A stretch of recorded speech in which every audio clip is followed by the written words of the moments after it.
परमहंस योगानंद योगी कथामृत chapter 1 माझे माता पिता व बालपण. एकम संत जाणून घ्यावयाची आंतरिक ओढ आणि अखंड गुरु शिष्य परंपरा ही भारतीय संस्कृतीची प्राचीन काळापासूनची वैशिष्ट्ये आहेत. देव गतीने मला देवतुल्य युग पुरुषापर्यंत नेऊन पोहोचवले. त्यांचे सुंदर जीवन जणू भविष्य काळासाठीच घडविले गेले होते. ज्या महान विभूती म्हणजेच जे भारताचे शेष वैभव आहे त्यातच त्यांची गणना होते. प्रत्येक पिढीत पुन्हा पुन्हा येऊन त्यांनी भारताला सावरले आहे. इजिप्त आणि बॉबिलॉन ह्या प्रकारे आपल्या संस्कृतीची हानी होऊ दिली नाही. माझ्या सर्वात पहिल्या आठवणी आहेत त्या पूर्वजन्माच्या. अनेक दृश्यांची आकृतींची ती एक बेबंदशाही. त्यातूनच एक स्मृती स्पष्टपणे आहे. ती म्हणजे मी जगलेल्या अगदी दूरवरच्या गतजन्माची. हिमालयीन हिमात बसणारा एक योगी. स्मृतिपटलावरच्या ह्या अस्पष्ट झालेल्या गतदृश्यांनी माझ्या भवितव्याशी अनाकलीन दुवा साधला व माझे भविष्यातले जीवन माझ्या पुढे साकारले. अर्भकावस्थेत असहाय्य अवहेलना मी विसरू शकत नाही. मला चलता येत नव्हते, बोलता येत नव्हते, हे मला बिलकुल आवडत नसे. माझी शारीरिक असहायता जाणून प्रार्थनेचे कड माझ्या मनात येत असे. माझे प्रबळ भावविश्व अनेक भाषांच्या विविध शब्दात मुख वाच्यात करीत असे. अनेक भाषांचा गोंधळ माझ्या मनात असताना माझ्या भोवती बोलल्या जाणाऱ्या बंगाली शब्दांची वाक्यांची मला सवय होऊ लागली. अर्भकाच्या मनाचा हा असा मनोविधेक विस्तार पण मोठ्या माणसांना वाटते अर्भकाच्या विश्वाचा विस्तार त्यांच्या अंगठ्या बोटांनी पर्यंतच असतो. अशी होती माझ्या मनाची चलबिचल व मला साथ न देणारे माझे शरीर. मी खूपदा रडून आकात करीत असे. मला आठवतात माझ्या घरच्या माणसांच्या प्रतिक्रिया व विस्मय. अर्थात आनंदाच्या क्षणाचीही माझ्या मनात गर्दी होते. माझ्या आईचे मला कुरवाळणे, माझे लाड, माझा पहिला शब्द उच्चारायचा प्रयत्न, पहिले पाऊल टाकायचे माझे प्रयास, बाल्यावस्थेतले पहिले वाहिले विषय जे विसरले जातात पण तेच पुढच्या यशाच्या पायऱ्या असतात. याहून खोलवर अगोदरच्या आठवणी नाहीत. बऱ्याच योगाने जन्मजन्मांतराच्या फेऱ्यातही काही विस्मरण होत नाही. याची जाणीव अगदी अबाधित असते. मनुष्य म्हणजे जर फक्त मनुष्य देहच असता तर देहाच्या मरणाने मनुष्य संपला असता. युगानुयुगे प्रसारित महापुरुष जे सांगत आले आहेत ते जर सत्य असेल तर मनुष्य देहातीत असतो. मनुष्य जन्मास येणारा अमर आत्मा फक्त काही काळासाठीच मानवी देहाच्या संवेदनांशी आपले नाते जोडतो. तरीही अर्भकावस्थेतल्या काही आठवणी स्पष्ट असणे दुर्लभ नाही. अनेक देशातून प्रवास करताना मी अशा आठवणी विविध स्त्री पुरुषांच्या बोलण्यातून ऐकल्या आहेत.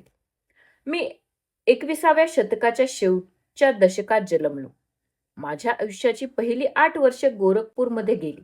तिथेच माझा जन्म झाला. तेव्हा त्यास United Provinces of the Northern India असे म्हणतात.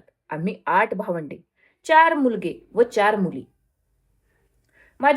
मी आई वडिलांचे चौथे अपत्य. दुसरा मुलगा मुकुंदलाल घोष. आई व बाबा बंगाली क्षत्रिय. अभयता उच्च विचारांचे, सदाचरणी होते. त्या अभयतामधले पवित्र प्रेम गंभीर व शांत होते. ते छदोत्तरपणे कधीच व्यक्त झाले नाही. माता पित्यांच्या या शांत माधुर्याभोवती आम्हा 8 भावंडांच्या बाल्याचा धुडसूड चालत असे. माझे वडील भगवती चरण घोष दयाळू, गंभीर व करारी होते. त्यांचा गणितशास्त्राचा अभ्यास व तर्कशास्त्राचे ज्ञान वाखाणण्याजोगे होते.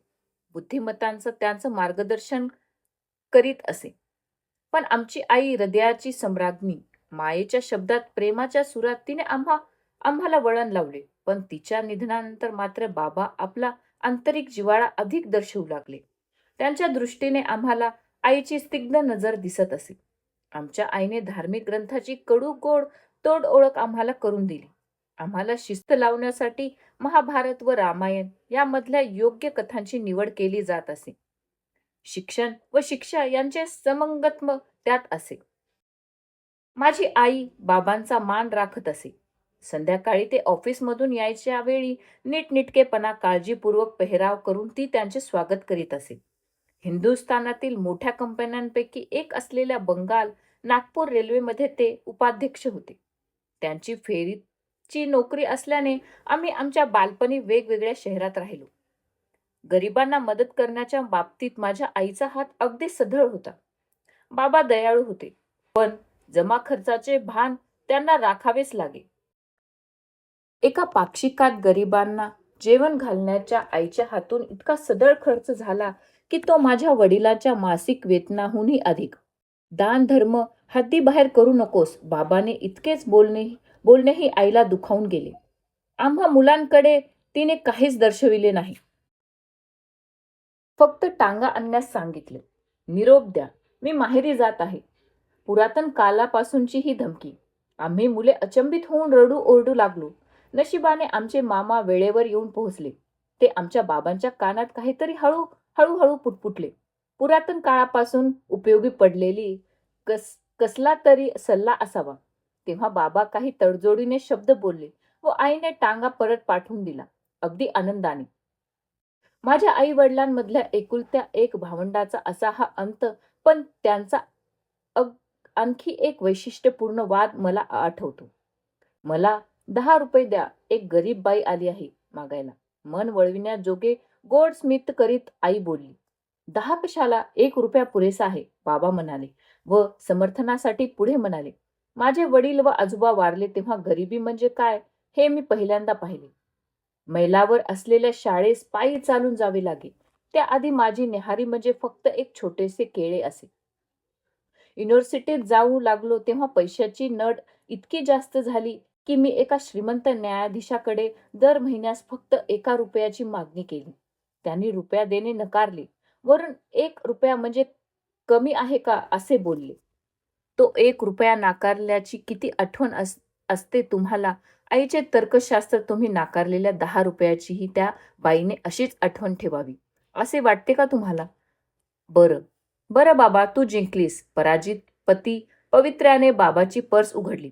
ही 10ची नोट आमच्या सदिच्छासह त्या बाईस द्यावी. कुठल्याही नव्या योजनेस आधी नाही म्हणण्याकडे बाबांचा कल असे. आईच्या सहानुभूतीस इतक्या सोप्या रीतीने पात्र झालेल्या त्या अनोळखी स्त्रीला पैसे न करण्यात बाबांची नेहमीची काळजीपूर्वक वागण्याची सवय आड आली होती.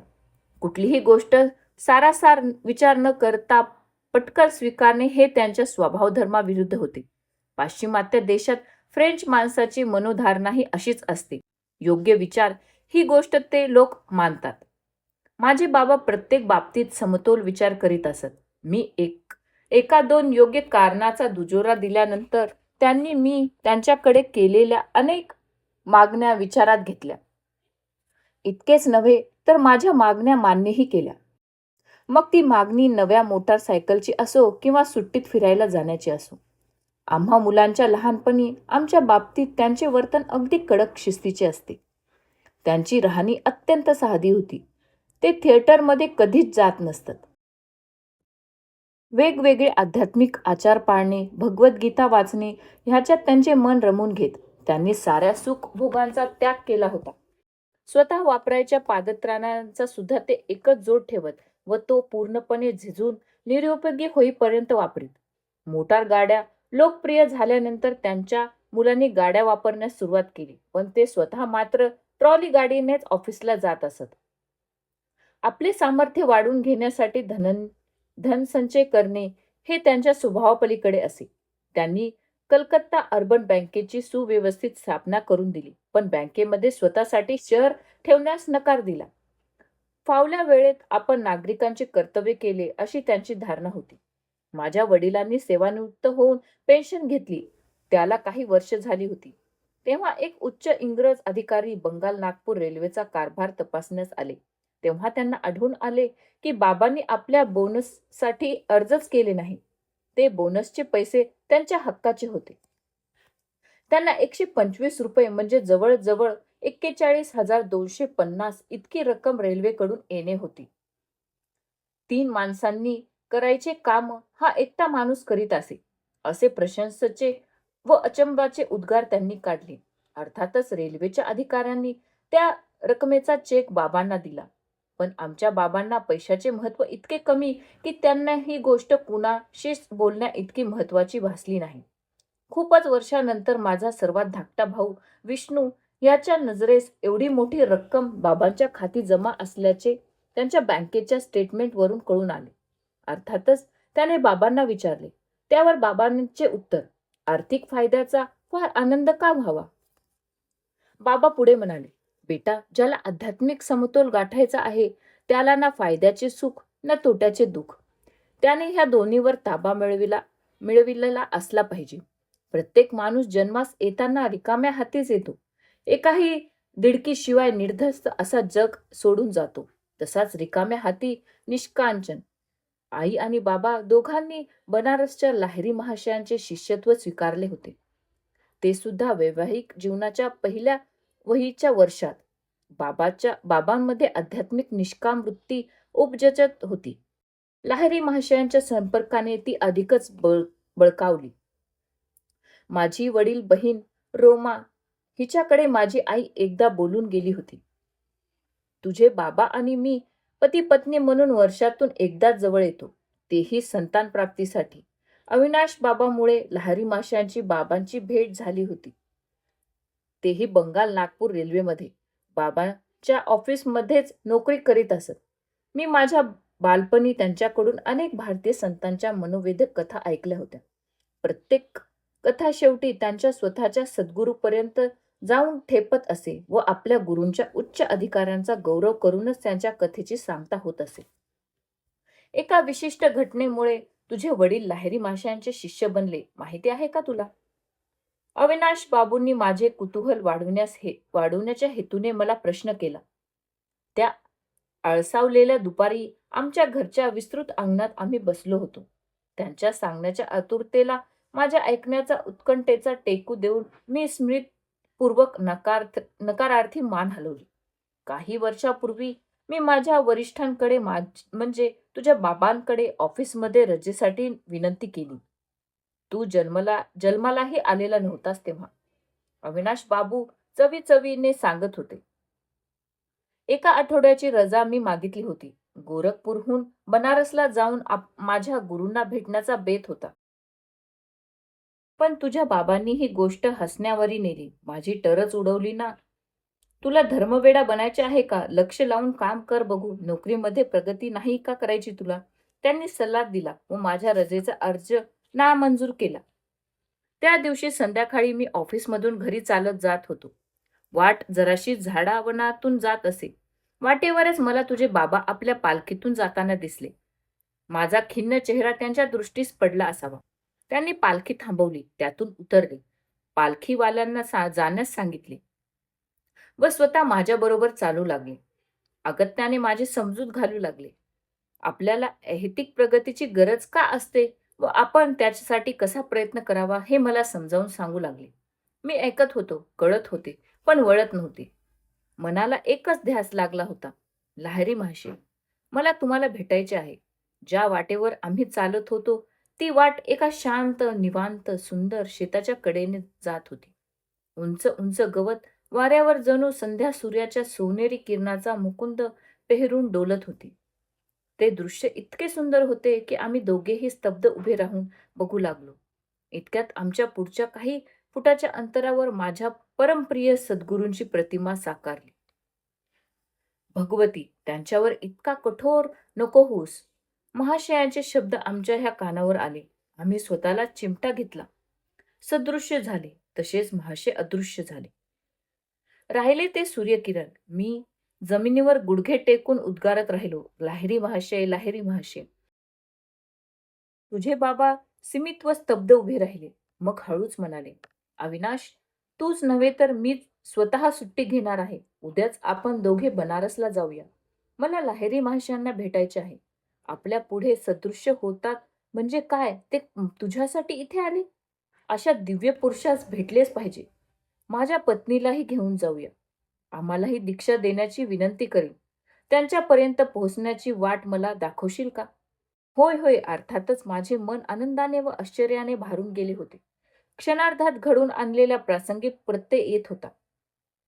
दुसऱ्या दिवशी संध्याकाळी तुझे आई वडील आणि मी बनारसला जाण्याच्या आगगाडीत बसलो.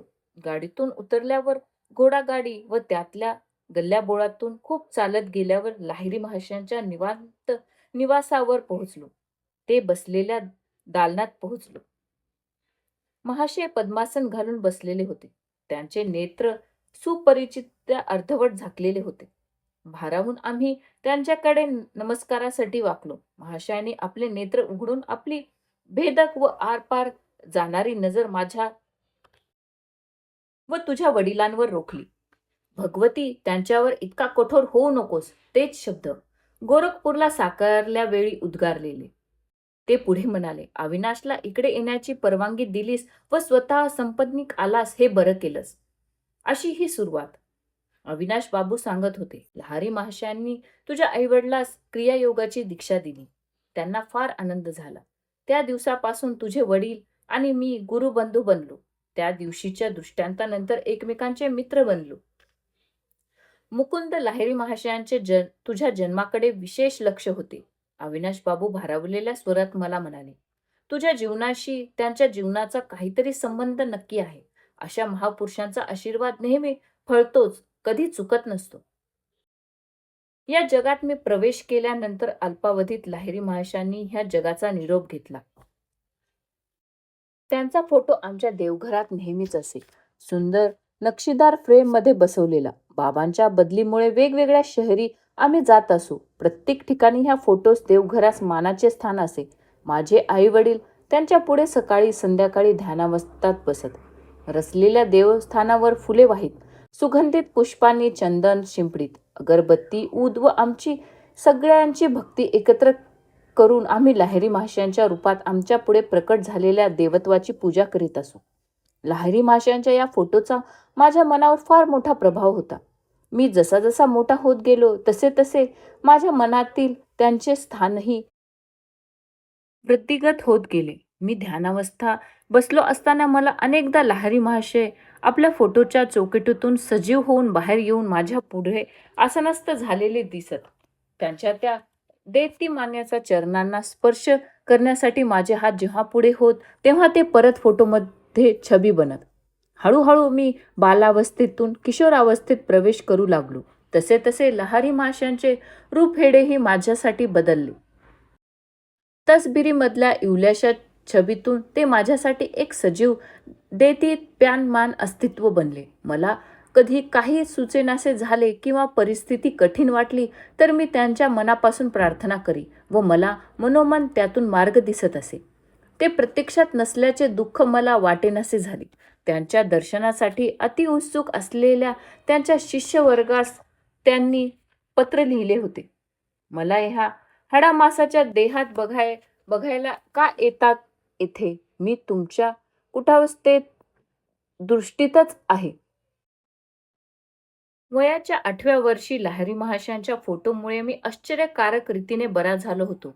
या अनुभवानंतर माझे प्रेम व श्रद्धा अधिकच गहिरी झाली होती. तेव्हा आम्ही बंगालमध्ये इच्छापूर येथे आमच्या इस्टेटीवरच्या घरी होतो. तेव्हा मला एशियन कॉलराने पछाडले होते. डॉक्टरांनी हात टेकले. माझी आई माझ्या बिछाण्याजवळ बसली होती. तिने मला माझ्या उशाशी असलेल्या लाहिरी महाशयांच्या फोटोकडे बघण्याची कळकळीने खूण केली. मनातल्या मनात त्यांना नमस्कार कर, हात जोडण्याची ही शक्ती माझ्यात नव्हती हे तिला दिसत होते.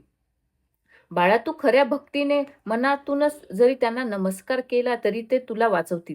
मी महाशयांच्या तसबिरीकडे एकटक लावून बघू लागलो आणि मला जाणवले ते असे की त्यातून एक प्रखर प्रकाशाचा झोत येत होता. माझ्या शरीरावर साऱ्या खोलीभर माझ्या उलट्या व आजाराची सारी लक्षणे नाहीशी झाली. मी बरा झालो. तक्षणीच खाली वाकून माझ्या आईचा चरण स्पर्श करण्या इतका हा नमस्कार होता. तिच्या आपल्या सद्गुरूवरच्या उत्तुंग श्रद्धेला त्यावेळी माझी आई तिच्या तसबिरीवर परत परत आपले मस्तक टेकत होती.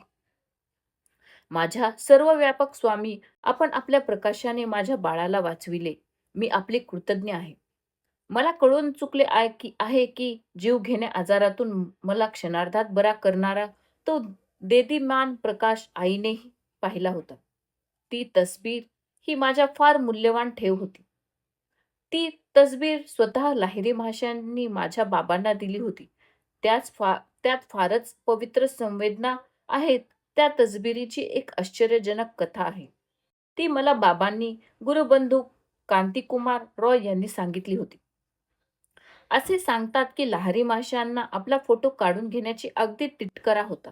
एकदा त्यांचा विरोध असतानाही एक ग्रुप फोटो त्यांच्या भक्तासह घेतला गेला. क्रांतिकुमार बाबूही त्यात होते. एक ग्रुप फोटो आल्यावर पाहिले तर ते सारा फोटो स्पष्ट आलेला, पण लाहिरी महाशय त्यातले मध्यांतरवरचे स्थान मात्र रिकामेच होते. अर्थातच या गोष्टीचा खूप बोलबाला झाला. त्यांचा एक विद्यार्थी गंगाधर बाबू अगदी निष्पान फोटोग्राफर होता. त्यांनी प्रोडी मारली होती की त्यांनी जर फोटो घेतला तर महाशयांची छबी नीटपणे उमटणारच. दुसऱ्या दिवशी सकाळी फोटोची जंगी तयारी. सद्गुरू लाहिरी महाशय पद्मासन घालून लाकडी पाटावर, त्यांच्या पाठीमागे सुंदरसा पडदा. गंगाधर बाबू आले. साऱ्या सिद्धतेने आले होते. सारी बारीक सारीक काळजी घेऊन यशस्वी फोटो येण्याची आशेने त्यांनी एका पाठोपाठ एक असे 12 फोटो घेतले. फोटो सारे स्पष्ट आले.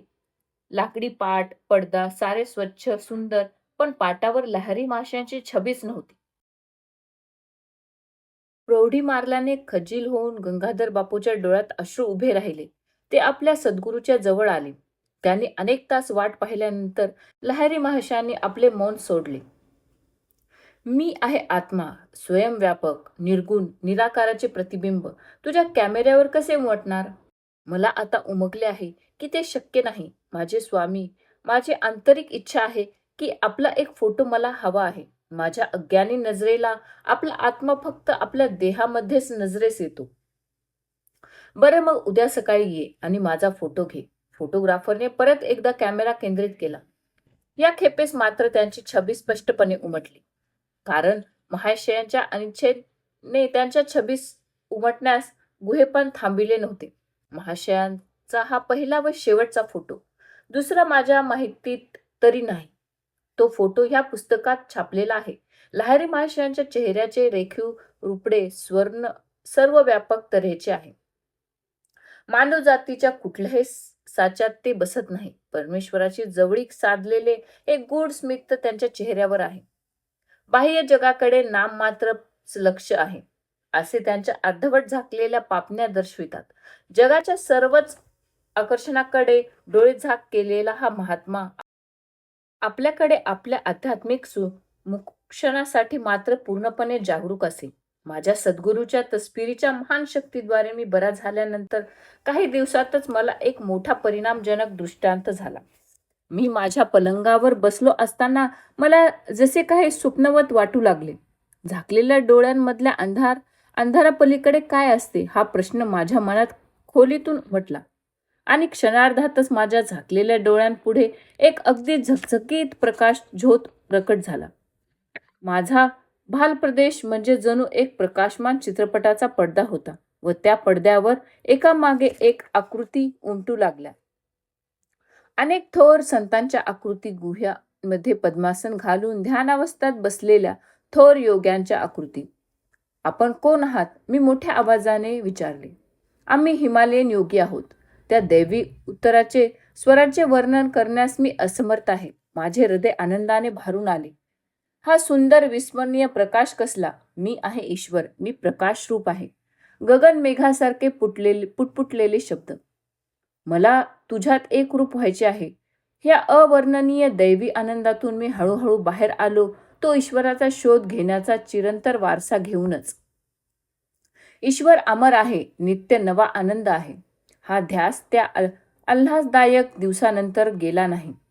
लहानपणीची आणखीन एक आठवण प्रामुख्याने आठवते, अगदी अक्षरशः, कारण त्याचा व्रण आजही शरीरावर आहे.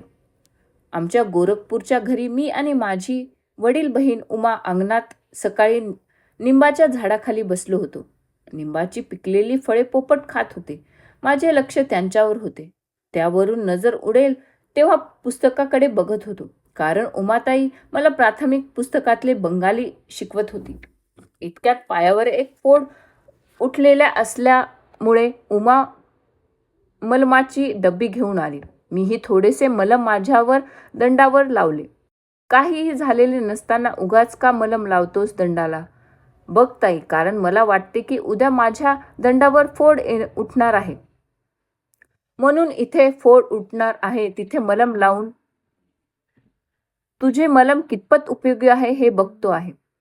किती रे तू खोटारडा? ताई, उद्या काय होणार हे बघितल्याशिवाय उगाच मला खोटारडा म्हणू नकोस.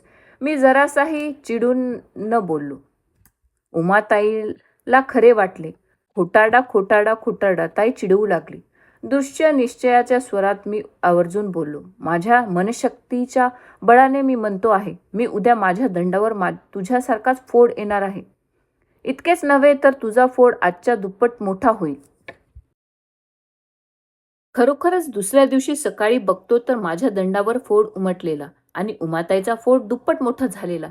हे पाहताच उमाताई ओरडलीच व आईकडे धावली. आई, मुकुंद भविष्य वर्तणारा झाला आहे. माझी आई गंभीर झाली. ती मला म्हणाली, बाळा, शब्दांची शक्ती जपून वापर. अपाय होण्याजोगी कधीही वापरू नकोस. तिचा उपदेश मी लक्षात ठेवलेला आहे व त्याचे पालनही करीत आलो आहे. माझ्या फोडावर शस्त्रक्रिया करावी लागली. त्याचा मोठासा व्रण आजही माझ्या दंडावर आहे. माणसाच्या शब्दांच्या शक्तीच्या प्रभावाची आठवण तो व्रण मला सतत देत असतो. सहजगत्या उमाताईशी बोललेले शब्द बोलताना माझे लक्ष अगदी एकाग्र झालेले असणार, म्हणूनच त्यांच्या स्फोटक शक्ती उत्पन्न झाली असावी. अचूक परिणामकारक पण हानिकारक. त्यानंतरच्या दिवसांत मी जाणले, उच्चारलेल्या शब्दामध्ये स्फोटक कंपने उत्पन्न करण्याची क्षमता असते. वाचा शक्ती. म्हणून अशा शब्दांचा उपयोग स्वतःच्या जीवनातील खडतर प्रसंग टाळण्यासाठी केला पाहिजे. शब्दांनी जखमांची व्रणही सोडू नयेत व शब्दामुळे दटावणी ऐकण्याचा प्रसंगही येऊ नये. आम्ही सहकुटुंब पंजाबमध्ये लाहोरला गेलो. काली देवीच्या स्वरूपात देवी मातेचे चित्र मला तिथे मिळाले. घरच्या गॅलरीच्या कोपऱ्यात मी ते चित्र ठेवून लुटूपुटूचे मंदिर बनवले. माझ्या मनाची दृढ धारणा झाली की ह्या पवित्र स्थळी मी देवी मातेपाशी कशाचीही मागणी केली तरी ती जरूर पुरविणार. एकदा मी आणि उमाताई तिथे उभे होतो तेव्हा आमच्या बारीकशा गल्लीच्या पुढच्या इमारतीत पतंग उडत असलेले मला दिसले. का रे गपसा? उमाताईने विचारले. मी विचार करतो आहे की काली माता माझी प्रत्येक मागणी पूर्ण करते. ही किती आश्चर्यजनक गोष्ट आहे. असं का? मग मागून बघ ना ते 2 पतंग. तिने मला हसण्यावरी चिडवले. का नाही, जरूर. आणि खरं तर मी त्या पतंगासाठी प्रार्थना करू लागलो. हिंदुस्थानात दोरीचा मांजा लावून पतंग उडविले जातात. पतंग उडविणारा दुसऱ्याच्या पतंगाची दोरी आपल्या दोरीने काटू लागतो. त्याची दोरी तुटते. तो पतंग वाऱ्यावर उडत जातो कुठेतरी. झाडा छपरावर अडकतो. तो पतंग मिळवण्यासाठी धावपळ करणारा खूप मजा येते. मी आणि उमाताई तर गॅलरीत होतो तेव्हा पतंगाची तुटलेली दोरी पकडून आम्हाला पतंग मिळणार कसा? जरा कठीणच होतं सारं. पुढच्या पतंगवाल्यांनी खेळास सुरुवात केली. एका पतंगाचा धागा काटला व पतंग माझ्याच दिशेने उडत येऊ लागली. एकदम वारा थांबला व पतंग आमच्या अगदी जवळ निवडुंगाला अडकली. मी सहजपणे वाकून पतंग काढून घेऊ शकलो. मिळालेला पतंग ऐटीत उमाताईला सादर केला. हे चुकून झालं खरं, उमाताईने म्हटले. तुझ्या प्रार्थनेचे फळ कशावरून? दुसरा पतंगही तुझ्याकडे आपोआप आला तरच मी मानणार बरं का. तिच्या शब्दापेक्षा तिच्या डोळ्यात जास्त आश्चर्य जाणवत होते. मी खूपच कळकळीने पतंगासाठी प्रार्थना करू लागलो. पटकन एका खेळाडूच्या मांजाच्या झटक्याने दुसऱ्याचा मांजा तुटला आणि हवेत डुलत डुलत पतंग माझ्या दिशेने येऊ लागला. मघाचा निवडुंग माझा पुन्हा मदतीस बनला. त्याने माझ्यासाठी पतंग अडकून ठेवला. पुन्हा दुसरा पतंग उमाताईला सादर केला. अय्या, खरंच रे, माता तू सांगितलेले ऐकते. मुकुंदा, मला काहीच कळत नाही कसे ते? ती घाबरून पळालीच, हरणाच्या घाबरलेल्या पाडसासारखी. इथे हा अध्याय संपलेला आहे. भेटूया आपण आपल्या पुढच्या अध्यायासोबत. थँक्यू.